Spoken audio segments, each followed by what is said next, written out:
Bom dia a todos. Antes de tudo, queremos agradecer aqueles que nos antecederam na fala, ao Sérgio ontem, sobre essa grande família que representa as AMES, e ao Décio, que sempre me dá a honra de pós-cedê-lo. Então, ouvir Décio nos facilita muito, e o seu aprendizado e o seu state of art sempre nos brinda com coisas muito interessantes. É óbvio que um assunto como esse, nós não vamos sair daqui deixando ninguém especialista no diagnóstico de doenças TGDI, transtornos globais do desenvolvimento infantis. Porém, o espectro que nós vamos abordar na primeira parte talvez seja um pouco árido, seja enfadonho, porque é o que a ciência nos traz no momento. Mas eu não gostaria que os senhores se prendessem a essa atenção e ficassem basicamente no pouco que será abordado da ciência e realmente na segunda parte da interseção entre a ciência e a doutrina dos espíritos. Essa palestra não me pertence, o título dela pertence à doutora Marlene, a quem dedicamos,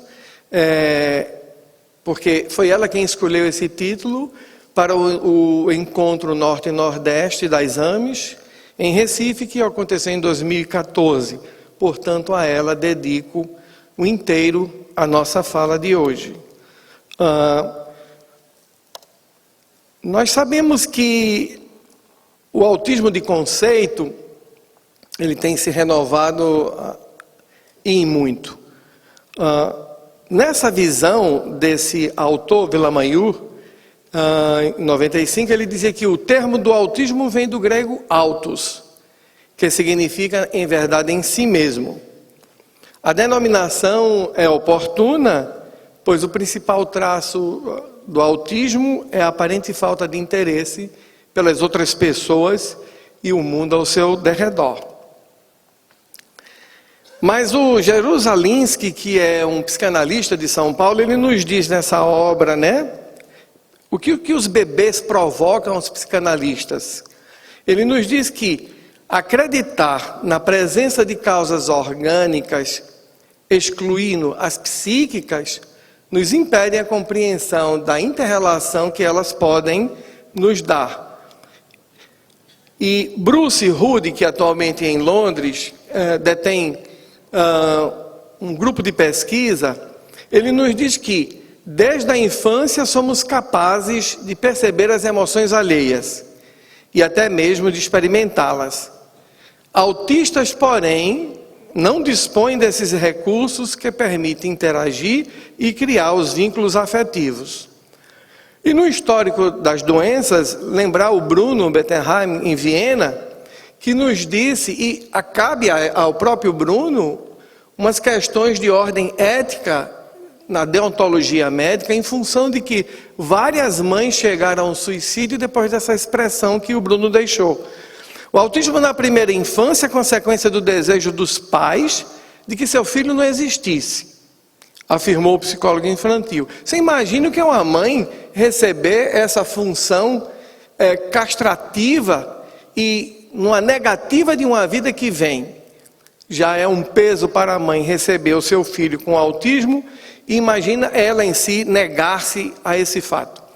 Aqui está o summary, na verdade, que foi na revista Pathology, e que foi descrito pelo Leo Kanner, quando ele diz que, nesse pequeno introito, de que os distúrbios autísticos se relatam ao contato afetivo, e ele usou a palavra dentro desse paper, o aspecto inato.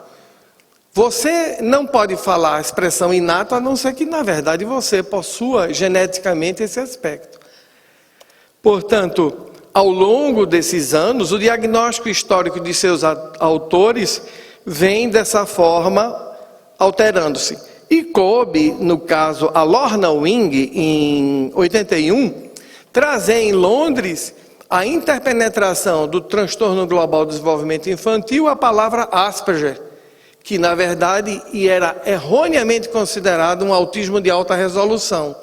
Todos lembram-se do filme He-Man com Dustin Hoffman, na década de 70, em que ele dominava muito bem a matemática e uma mente brilhante também, com um autor canadense que demonstrou essa característica. Então, coube a Lorna Wing não só criar o chamado contínuo do autismo, como também trazer para dentro do espectro essa expressão Asperger. Mas o que se tem de mais novo, terminou em 92 com Gilbert, dando um diagnóstico muito mais complexo, chamado DEMP, que significa Deficit in Attention, Motor, Control, Perception.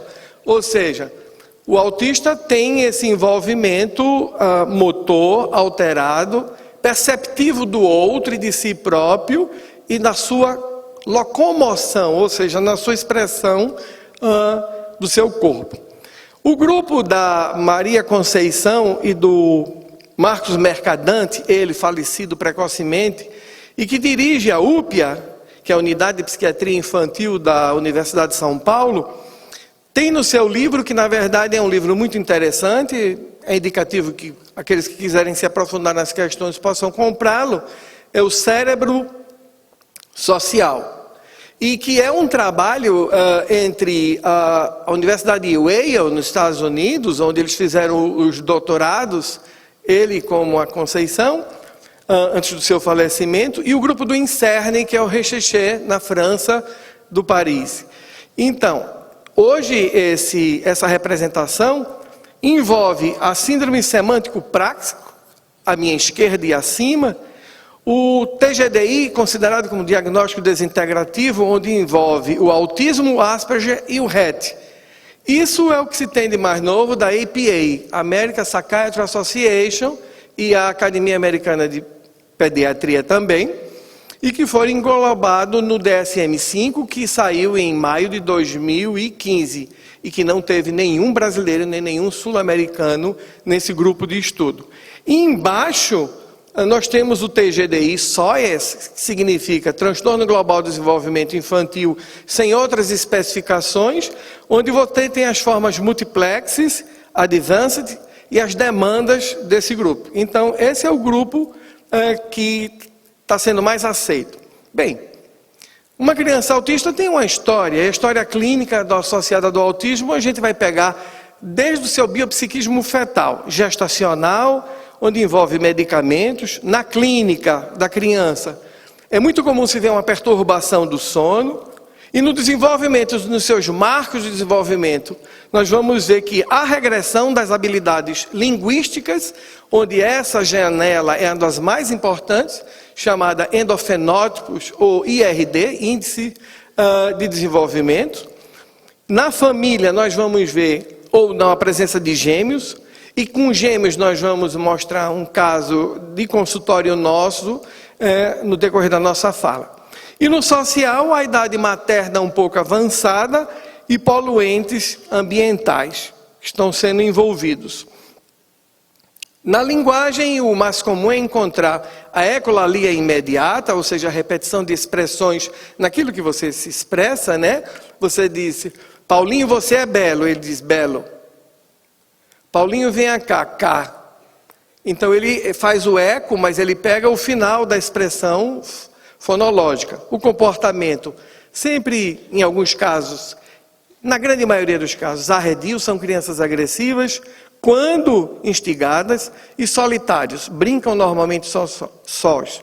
Neurologicamente, eles têm episódios de hiperconcentração, reatividade, sem ser considerados de transtorno do déficit de atenção e hiperatividade, segundo os critérios do DSM-5 de 2014. Gastroenterológico é muito comum ver nessas crianças retenção fecal. Achados físicos neurológicos durante o exame que são encontrados em crianças autistas. O crescimento do perímetro cefálico é grande, na fase final. As características dismórficas podem vir associadas com um grande grupo de síndromes, síndrome de Down, síndrome de Apert, O grupo das neuroectodermatoses também, como a doença de Bourneville, elas podem vir associadas ao autismo. Exame da pele com a lâmpada de Wood, para ver se tem estigmas cutâneos, também é interessante. E no exame neurológico da linguagem, já foi falado a ecolalia, e do comportamento, a hipoconcentração. No motor, é muito se ver frequentemente uma desmotricidade ao andar. A criança não tem a percepção por onde anda, porque a propriocepção profunda, que vem dos seus pés para o córtex, não se faz como em uma criança normal. E a sua marcha pode ser de base aberta, ou seja, abrir as pernas para andar, e praticamente, às vezes, uma certa correlação com o eixo do tronco da criança, quando ela tem, na verdade, uma instabilidade de oscilatória. É importante se ver que os primeiros marcos da vida, durante o exame, a linguagem, a orientação social e a atenção compartilhada, esses são dados chamativos e que nos trazem a possibilidade de estarmos diante de uma criança com um TGDI. A análise do fenótipo é isso que o grupo do Rudy, inclusive da Conceição na UPIA, na Unifesp, tem se mais servido atualmente como forma de se buscar o diagnóstico. A análise do endofenótipo é a orientação social, que é você chamar uma criança e ela te ouvir. É muito comum na criança autista, você chamá-lo 1, 2, 3, 10 vezes, ele não vinha você. Não porque ele não ouça. Se você fizer um BERA, um potencial evocado de tronco cerebral, as vias auditivas até o córtex estão normais. O que não é uma integração do chamar, o compartilhamento e a interpretação cortical desse aspecto, que seria compartilhar com o outro e ver o outro na sua presença. A atenção compartilhada, que nós falamos, a varradura visual. As crianças autistas não olham para o outro, mesmo a mãe ou o pai. É muito difícil, na criança autista de grau severo, ele conseguir olhar para o outro e enxergar o outro. Em neuroimagem e eletrocefalografia, existem dados bem prospectivos em estudo, principalmente em ressonância de alto campo, ressonância de 3 a 5 Tesla. Tesla é a quantidade de penetração da região protônica em relação ao espectro de penetração. Ressonâncias que são feitas em ambientes acadêmicos, elas nos demonstram isso, principalmente a ressonância funcional. Indicadores de risco e de desenvolvimento infantis. Isso tem sido um dos marcos mais importantes, apesar de que até hoje não existe nenhum marcador biológico para eu determinar se um ser humano será autista ou não. O melhor diagnóstico de TGDI atualmente é em torno de 24 a 30 meses de idade. Por quê? Essa é a janela do desenvolvimento. Nessa fase, o cérebro humano aumenta o número da sua circuitaria. Nós vimos o Décio falar aqui. Nós temos no cérebro humano, adulto, 1,4 kg, 1,5 kg e 170 bilhões de neurônios. Mas acontece que esses 170 bilhões de neurônios, cada sinapse pode fazer 100 milhões de conexões entre si, gerando ao todo, no modelo matemático que está sendo utilizado atualmente, um total de 100 trilhões de sinapses a serem estudadas. Portanto, conhecermos as janelas do desenvolvimento, que são consideradas períodos em que ocorre um amadurecimento de determinados circuitos cerebrais e sua especialização, é importante para nós, porque até atingirem o máximo da sua plasticidade, plasticidade é o máximo que uma atividade neural responde ao ser solicitada a exercer aquela função. Após esse ciclo, inicia-se o declínio da sua capacidade de flexibilização. Portanto, o melhor momento de se tratar uma criança e dar o diagnóstico do autismo, e se tem uma resposta naquilo que alguns estão considerando, autismo tem cura? Não, autismo tem tratamento ao longo da vida, já que é uma doença ao longo da vida. Porém, quanto mais precoce o diagnóstico for, mais a resposta de cura virá. Então, a linguagem, a visão e a sociabilização do chamado cérebro social, isso é fundamental. Vemos nessa figura o compartilhamento visual. Nessa primeira criança, um bebê, olhando diretamente para os olhos da mãe. O ser humano é o único ser, primata mamífero, que no período da amamentação, a mirada do olhar se faz no momento do binômio mãe-filho. Ele mama e olha para aquele que lhe nutre, para aquele que lhe dá carinho. A criança autista já poderia ter um prelúdio de diagnóstico aí, se a mãe nos trouxesse, porque ela normalmente não olha a mãe e é indiferente ao ato de pegar o mamilo para mamar. Essa desmodulação auditiva é nessa criança à minha esquerda do quadro, botando a mão nos ouvidos, e isso é um indício de que qualquer barulho provoca na criança um desconforto. Não que seja que ela tenha alterações auditivas, mas normalmente quando essas crianças nos chegam, estão acima de 36 meses.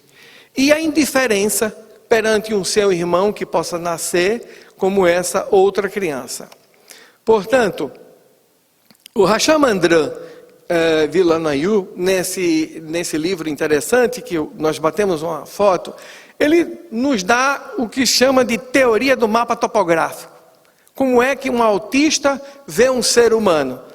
Duas crianças, a da minha esquerda no vídeo, normal, e a da direita, autista.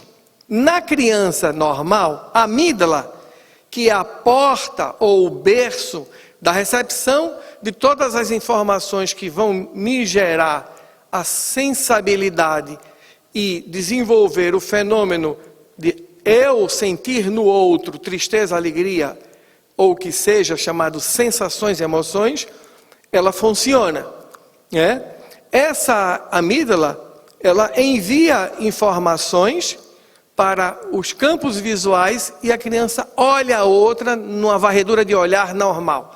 Na criança autista, como os circuitos amigdalianos que vão se desenvolver ainda no futuro, na região hipocampal, e desenvolver o chamado circuito de PAPS das emoções, ela está alterada. O que é que se faz?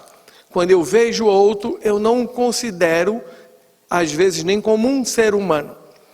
Há uma descarga amigdaliana receptiva para o coração, liberando, na verdade, uma descarga de adrenalina e fazendo com que o coração bata mais depressa. O que é que a criança autista faz? Tira do outro a visão para se defender. Por isso que a criança autista não olha de frente os seus pares, mesmo que sejam pai, mãe ou irmãos, em função de que às vezes ela vê no outro, na verdade, um agressor.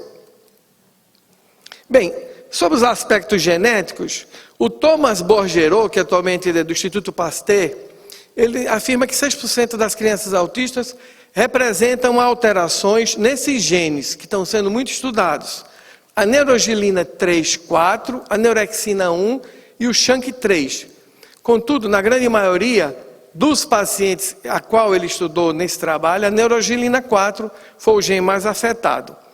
E ele, na análise do experimento que se segue, ele fez o seguinte, junto com o grupo do Hennelore, do Max Planck, que faz medicina experimental em Göttingen, na Alemanha, fizeram duas interessantes pesquisas.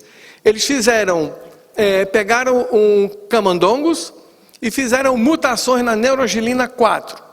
E o grupo de camundongos pesquisados desenvolveu 2 dos 3 aspectos do autismo, que foi interação social prejudicada, ou seja, compartilhamento social, e comunicação limitada pela própria visão.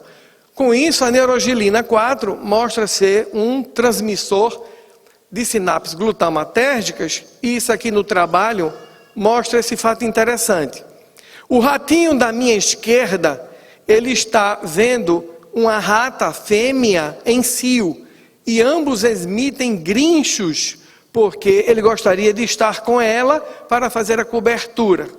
Quando esse mesmo rato foi lesado na neurogilina tipo 4, ele mostrou o quê? Afastamento, mesmo que a rata, emitindo ferormônio, não trouxe a ele nenhuma incitação. Portanto, é uma demonstração naquilo que o Bogerot nos mostrou no seu trabalho. Do código cifrado, obviamente não haverá tempo, só esses genes estão mais envolvidos atualmente. São 20 genes, mas ao todo tem sido pesquisado em torno de 200 genes.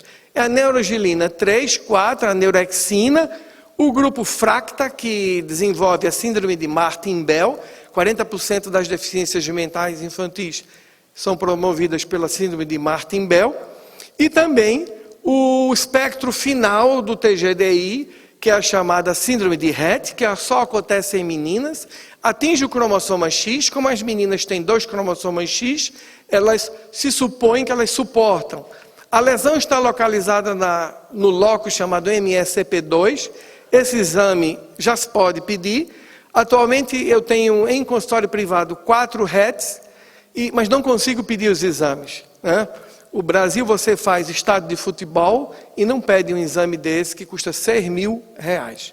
Então, uma família não pode fazer um exame de R$6.200 se a família já está pagando consultas e atendimento em salas de integração sensorial que nós vamos abordar. Portanto, Thomas Suderhoff, do Centro Médico do Texas, que tem um centro muito bom em pesquisas, considera, na verdade, o autismo uma sinoptopatia. Isso é uma versão que está sendo lançada e que a Lorna Wing mostrou isso também quando traz o espectro do Rett. Mas o tempo vai nos mostrar. Eu trago para vocês um caso raro dentro da literatura médica, apesar de não estarmos em um congresso médico com pessoas não médicas, mas a mãe dessas crianças assinou o documento e nos liberou. Portanto, estão aí, nome do pai FKPS, nome da mãe HMA, data de nascimento do pai 25/12/85, da mãe 14/9/88, idade 29 ele, 26 ela, procedência Parnamirim, uma região do município de Pernambuco, procedência da mãe também. Veja aqui embaixo que é importante para vocês. Gravidez indesejada, com aborto psíquico, relatada pela genitora, tendo solicitado que Deus expulsasse do seu ventre as crianças por um aborto espontâneo, já que não tinha coragem de fazê-lo dos nascituros.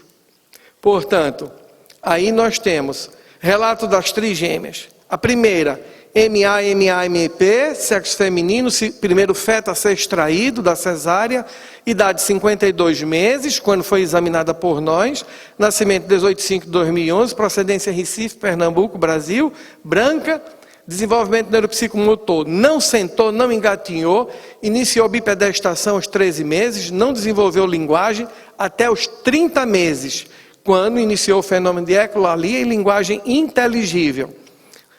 Passou nas 33 semanas de gestação, ao nascer, 7 dias em unidade de cuidados intensivos, 14 dias na mãe canguru, alta com as demais irmãs para a residência no 15º dia da mãe canguru. A segunda, procedência Recife também, desenvolvimento neuropsicomotor, não sentou, não engatinhou, iniciou bipedestação aos 13 meses, não desenvolveu a linguagem até os 30 meses, quando iniciou o fenômeno de ecolalia.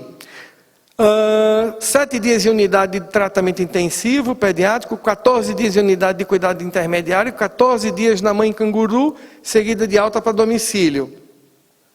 E a última, não sentou, não engatinhou, iniciou bipedestação aos 13 meses, não desenvolveu a linguagem até os 30, quando iniciou o fenômeno de ecolalia, e passou apenas, das 3, foi a melhor, 14 dias de mãe canguru e alta para domicílio.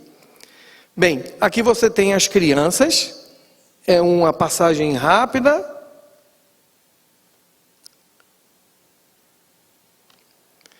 E aí estão as crianças, tem um som, eu falei no slide 10. Esse som que vocês estão vendo por trás é a televisão, que é mantida muito alta, porque senão ela se dispersa. É um filmezinho rápido de... O caso seu Newton é um dos mais exemplos de conflitos de água. Para a CBP, conflitos de água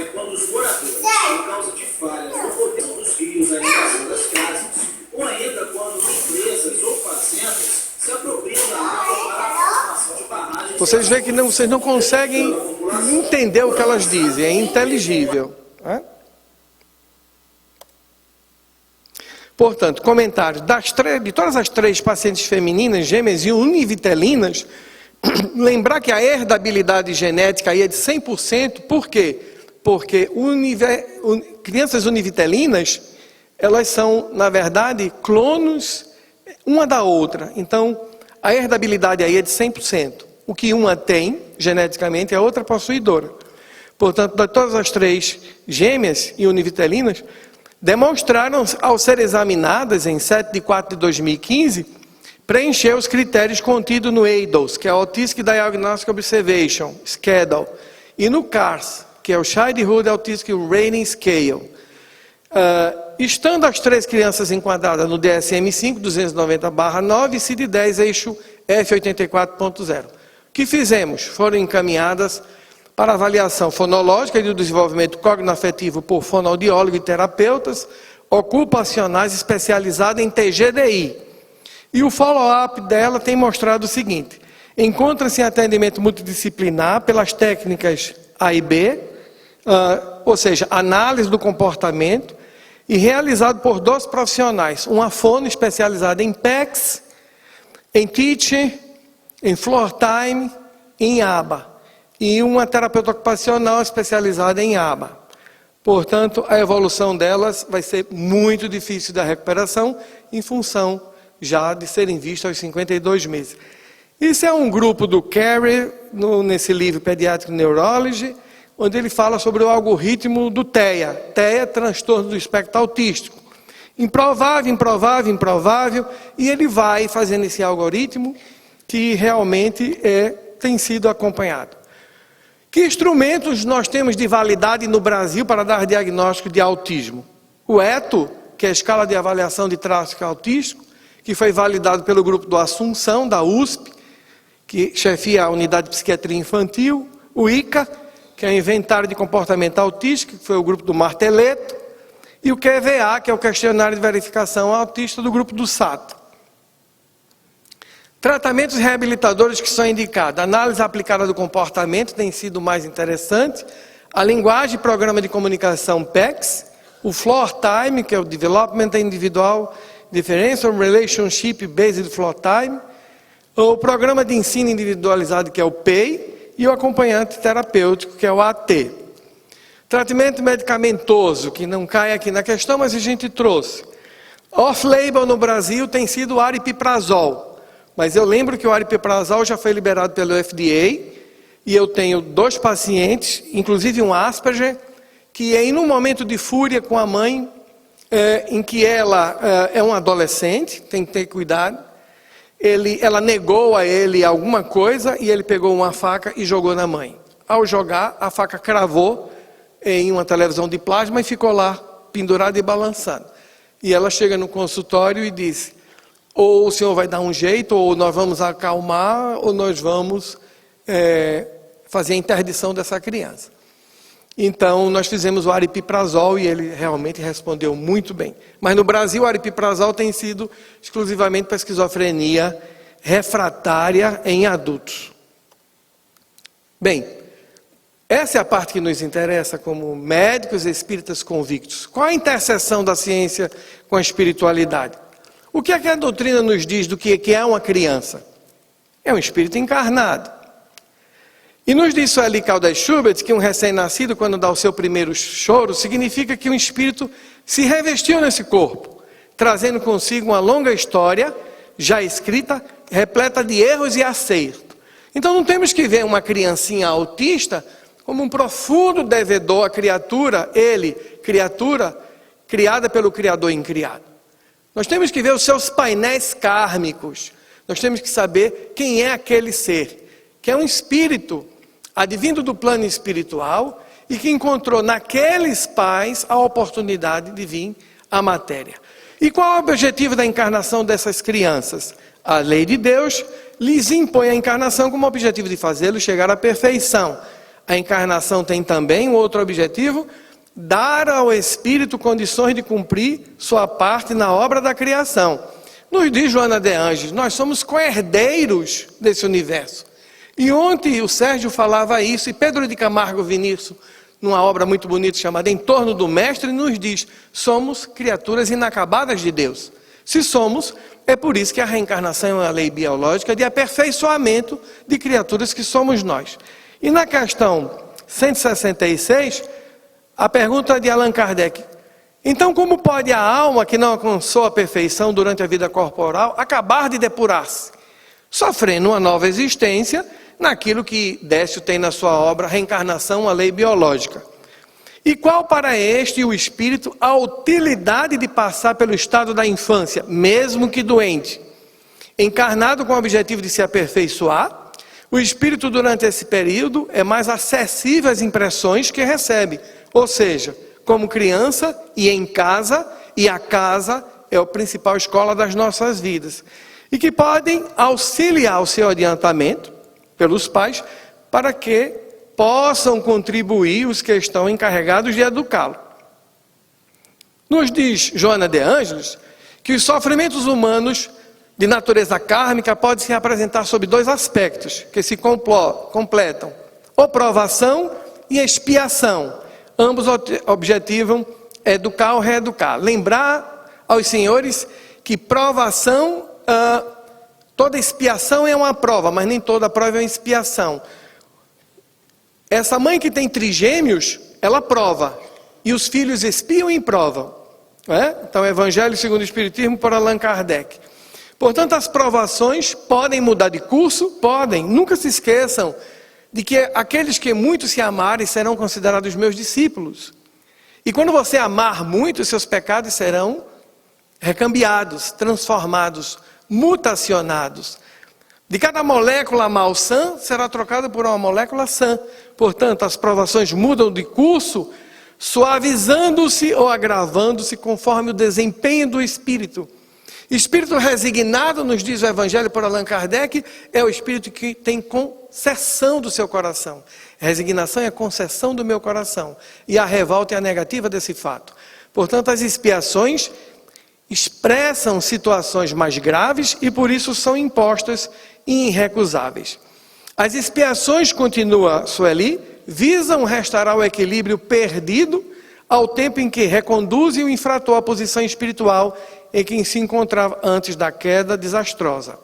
Portanto, Hermínio Miranda, nessa obra, que ele pede licença à academia, principalmente à Sociedade Brasileira de Psiquiatria, que escreve Autismo, uma leitura, ele nos diz que Ellen Wambach, psicóloga, diz ser o autista a rejeição da sua própria reencarnação. E nesse livro muito interessante, A Vida da Criança que Ainda Não Nasceu, The Secret Life of an Unborn Child, diz o seguinte: se o feto tiver controle parcial, lembre-se que é o feto o modelo organizador biológico e que está fora do corpo da mãe. E ele tem controle sim. Se o feto tiver o controle parcial sobre a gravidez e se sentir em ambiente hostil e resolva retirar o seu apoio fisiológico, pode resultar em dano para ele próprio. Ou seja, ele vir como autista, que é a negativa da própria encarnação, ou ele expelir-se do ventre materno como um aborto espontâneo, como só acontece com as crianças com síndrome de Rett masculina. Não há nenhum caso de Rett masculino descrito na literatura médica. Houve um do Sérgio Rosenberg, que é titular da cadeira de neuropediatria da Santa Casa de Misericórdia de São Paulo, na década de 70, 60. Continuando, o Miranda nos diz que o autismo é certamente a resultante de um pane em algum ponto do sistema e um defeito não causal, mas ao contrário causal, disparado por um mecanismo de natureza kármica. E a Sueli nos diz que há de se considerar ainda o problema não examinado de uma criança autista, do componente mediúnico do tipo obsessivo persecutório, ou seja, a existência nele ou nela da faculdades extrasensoriais. Portanto, é em Chico que nós vamos encontrar, embaixo do abacateiro, as observações que ele fez em 1981 no grupo Espírita da Prece sobre autismo, quando, pessoalmente, nós em conversa com a doutora Marlene, que escolheu esse tema, ela dizia que Chico, em conversa confidencial a ele, dizia o seguinte: Devemos ter o máximo de cuidado com as crianças autistas, em vista de que, na grande maioria, são homicidas, suicidas, genocidas. Portanto, propostas que a doutrina espírita, nesse paradigma médico que se discutirá nesses dias, nos traz. Atendimento espiritual permanente às famílias das crianças autistas e ao paciente na casa espírita e no lar. Então, há de se convir que devemos levar para o lar dessa criança o evangelho, a água fluídica, o passe e a esperança, sim, de que, apesar de que transitoriamente vejo meu filho que não fala, não me reconhece e parece que frio eu gerei um ser, que eu em verdade não sou culpada, que eu em verdade como mãe trouxe aquilo que me dispus a trazer quando confrontada pelos geneticistas siderais, a mim nos colocou. Portanto, não se afastar dos atendimentos médicos e reabilitadores através das diversas técnicas conhecidas. Fica aqui o lembrete, que casas espíritas estão aptas a receber qualquer enfermidade no plano psíquico ou no plano material. Porém, nunca exercer a função de médico, que não se atreva nenhum entrevistador de casa espírita a mandar retirar as medicações desse paciente. Continuando, a conclusão nos diz que nos códigos divinos não existem perfeições e privilégios, castigos, perseguições ou vinganças, embora assim pense a maioria das criaturas que atribuem a Deus. Se houve remorso, houve crime, delinquência. E se houve crime, a consequência desarmonizada consigo mesmo desarmonizará todo o ser e de muitas formas. A mente enferma refletirá sua normalidade sobre o perispírito, a qual ele é ligado, por ela e este sobre o corpo carnal e sobre ambos. Nesse momento em que tanto já se falou, nos fica extremamente difícil não relembrarmos a saudade que temos de ti.